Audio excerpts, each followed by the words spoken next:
Kapin 30 ka mga barel sa gituohang sodium cyanide ang narecover sa awtoridad sa usa ka pribadong resort sa Maasim, Sarangani.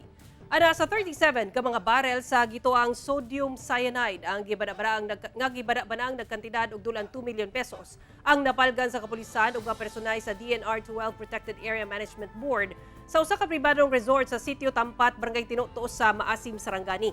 Sa investigasyon sa otoridad, nakatakda raw untang dalahon sa Balut Island sa Sarangani, Davao Occidental ang maong gituohang giabandona nga mga barel sa sodium cyanide. Ana-ana kini karon sa Regional Maritime Unit 12 ug nakatakdang dalahon sa DNR EMB 12 alang sa saktong disposisyon ug pagpasaka og kaso sa mga responsable. Ubos sa RA 6969 o Toxic Substances and Hazardous and Nuclear Waste Control Act of 1990. Ginabawal ang importation, paghimo, paggamit o pagbaligya og mga toxic substances nga makahatag og peligro sa panglawas ug kinaiyahan. Padayon investigasyon ug pag-ila sa mga responsable. Ginasulian pa sa kuha ang kabahin sa maong pribadong resort.